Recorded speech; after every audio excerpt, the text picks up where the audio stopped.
জন্ম যে কাঁদে তবু উঠে দাঁড়ায়। পাখির শব্দগুলি শুনলে পেছনে ঝুপড়ি ঘর, সামনেই সব ছুটে অনিশ্চিতকাল।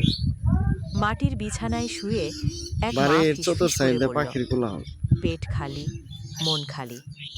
তবুও পাখিগুলি এই খুব শিশুটি সুন্দর। বাঁচবে, আমি জানি। সে রাতেই জন্ম নেয় নীরবতা দৃশ্যগুলি ভেঙে। ক্ষুধার পৃথিবীতে এক গরিব এই যে সন্তান, দেখেন আরেকটা আলোকের পাখি কি নামে করতেছে। রহিম। খেলনা ছিল না, ছিল কাঠের টুকরো।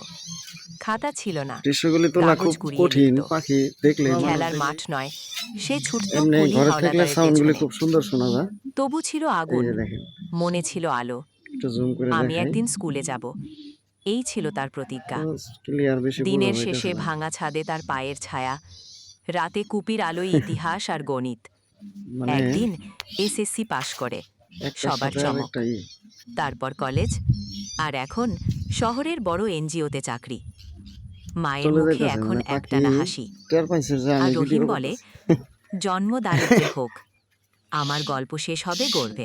সম্পূর্ণ গল্প তবে ভালোভাবে বুঝিয়ে দিচ্ছি। দেখুন আমাদের এক ধার্মিক পথিক বাড়ির রাস্তা দিয়ে হেঁটে চতুর্সাইডে যাচ্ছিল। পাখির কোলাহল। হঠাৎ একটি কুকুর পাখির এসে তার শব্দগুলি কাছে শুনলে আশ্রয় অনেক চায়। ভালো লাগে। একই সময় হায় হায়, একটি লোক পাখির শব্দ কুকুরটিকে ধাওয়া সব করে পাখি গেল। আসছিল।